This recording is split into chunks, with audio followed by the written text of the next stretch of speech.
fait l'honneur de la représenter à cette importante conférence. Excellences, Mesdames et Messieurs, l'agriculture constitue le principal secteur économique pour beaucoup de pays africains.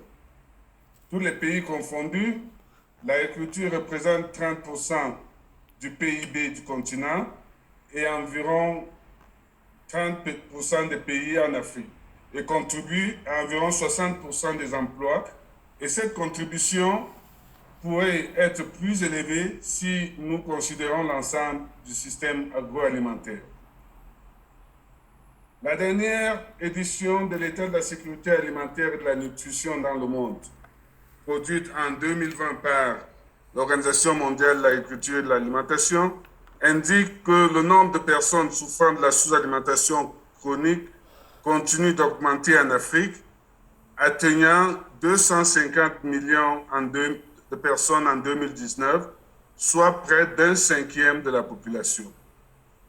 En plus de l'insécurité alimentaire sévère, environ 426 millions de personnes en Afrique souffrent d'insécurité alimentaire modérée. À titre d'exemple, Excellences, Mesdames, Messieurs, sur notre continent, nous avons environ 75 millions d'adultes qui sont obèses et environ 10 millions d'enfants de moins de 5 ans qui sont en surpoids. D'autre part, la pandémie, la COVID-19 pourrait pousser entre 83 et 132 millions de personnes supplémentaires dans la sous-alimentation dans le monde et la majorité serait en Afrique.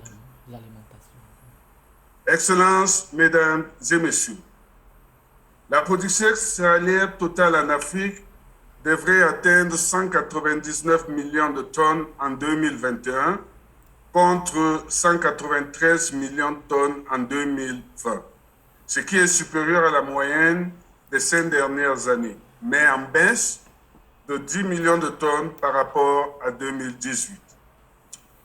D'autre part, les racines, tubercules et bananes sont des cultures vivrières importantes sur le continent, plus particulièrement en Afrique de l'Ouest et en Afrique centrale, où la consommation par habitant dépasse celle de toutes les céréales et contribue à environ 50% de l'apport calorifique quotidien.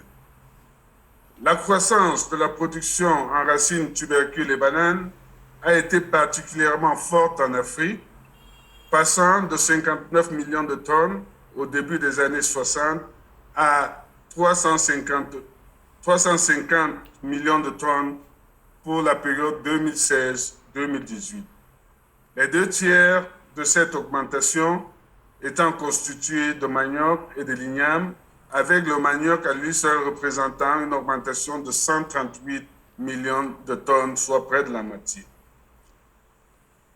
L'Afrique dépense chaque année environ 45 milliards de dollars en importation de denrées alimentaires.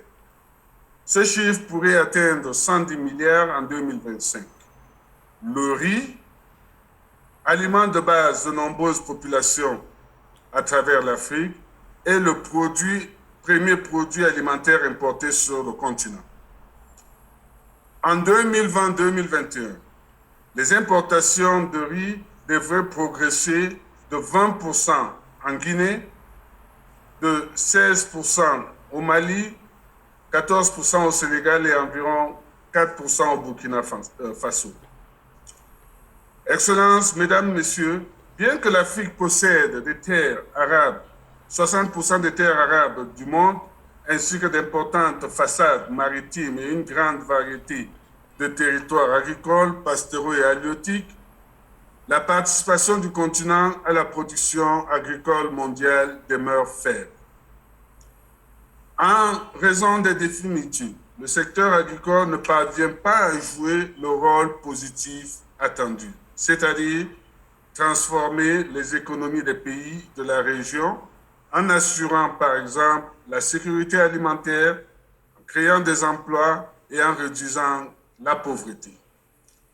Le taux de croissance de la production agricole est presque 2 fois inférieur à ceux des autres pays en développement.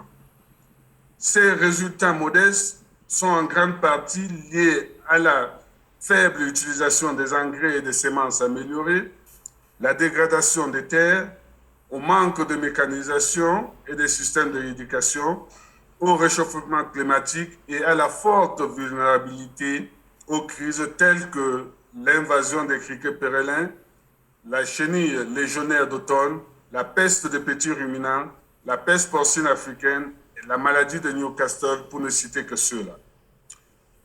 Dans un souci d'assurer une croissance durable et inclusive, solidement axée autour de l'agriculture, les États membres de l'Union africaine en 2003, lors du sommet de Maputo au Mozambique, ont adopté le programme détaillé de développement de l'agriculture en Afrique, aussi connu comme le PDDA, qui, pour la première fois, définit le cadre de politique de l'Afrique pour la transformation de l'agriculture, la création de la richesse, la sécurité alimentaire et la nutrition.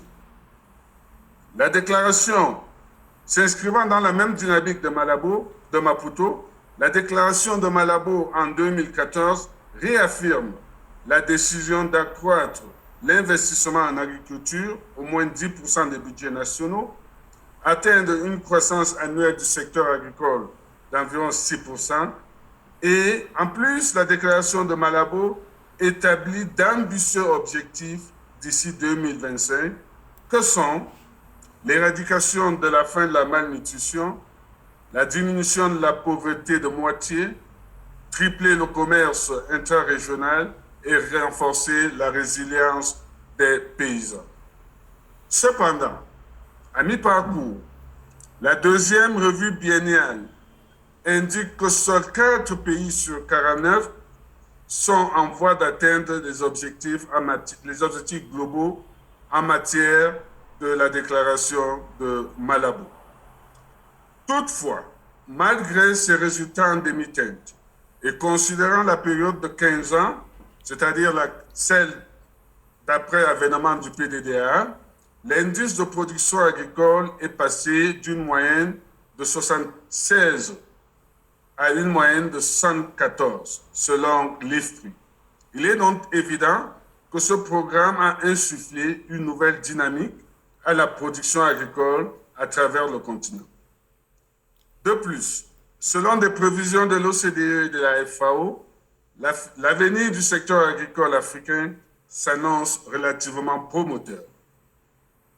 Les terres exploitées devraient s'étendre et la productivité s'accroître grâce à une meilleure utilisation des technologies et des intrants agricoles améliorés. Afin d'atteindre les objectifs de Malabo, les 2 premières revues ont fait des recommandations dont la mise en œuvre effective devrait contribuer à la transformation accélérée de l'agriculture en Afrique. Au titre de ces recommandations, nous pouvons citer pour l'accroissement de la production et de la productivité. Nous notons que les rendements sont encore très faibles en Afrique. Les rendements céréaliers moyens en Afrique sont de 1,7 tonnes par hectare, comparé à une moyenne mondiale de 3,9 tonnes. L'accroissement de la productivité et de la production passe par la modernisation de l'agriculture, caractérisée par l'adaptation des technologies et des innovations tout au long des chaînes de valeur, le développement des chaînes de valeur par l'accroissement de la transformation. Les investissements en ce sens devraient donc viser l'accroissement à l'accès aux semences agricoles et races animales à fort potentiel de production et de nutrition.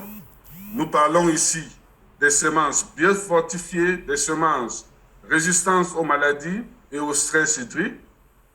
Nous pensons ici à l'accroissement des terres irriguées, l'accroissement de l'utilisation durable des engrais et l'accroissement à l'accès à la mécanisation durable. Excellences, Mesdames et Messieurs, le Vietnam compte parmi les premiers pays au monde en termes de production de riz, de manioc, de maïs, bananes, café, noix de cajou et produits halieutiques. Cette performance est certes la résultante des politiques et stratégies gouvernementales qui devrait inspirer les politiques et stratégies de développement agricole dans les pays membres de l'Union africaine vers la transformation durable de l'agriculture pour la création de la richesse, la sécurité alimentaire, la nutrition et la croissance économique. La coopération entre l'Afrique et le Vietnam en agriculture devrait se renforcer dans les domaines suivants. La recherche et le transfert de technologies pour les semences et matériels génétiques améliorés et l'amélioration de la productivité et de la compétitivité des chaînes de valeur. Le deuxième axe de coopération pourrait porter sur le transfert de technologies pour une petite mécanisation agricole durable.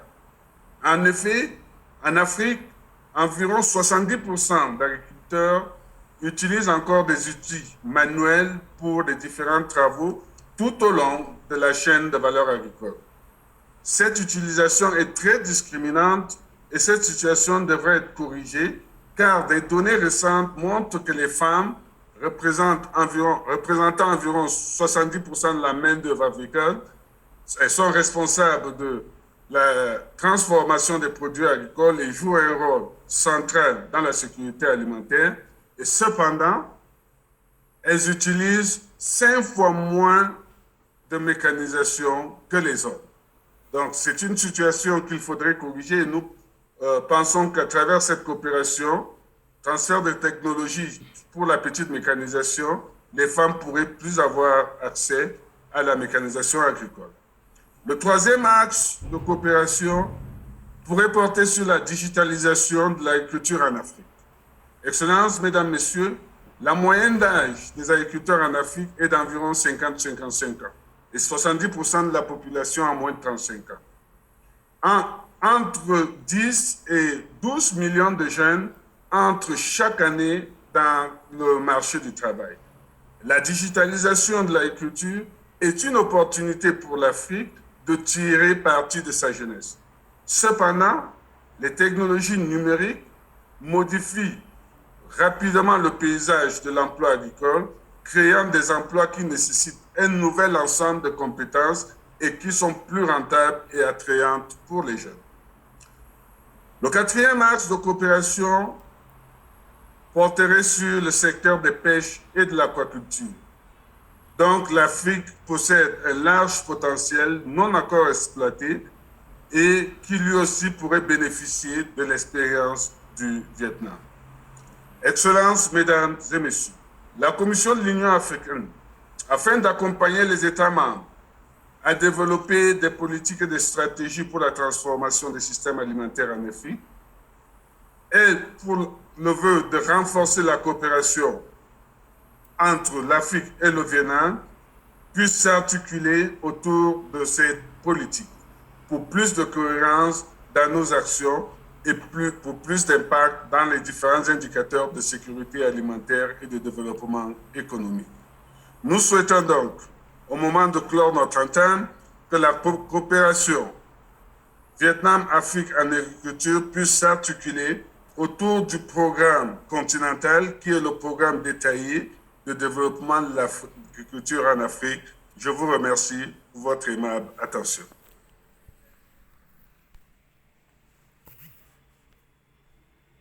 Voilà.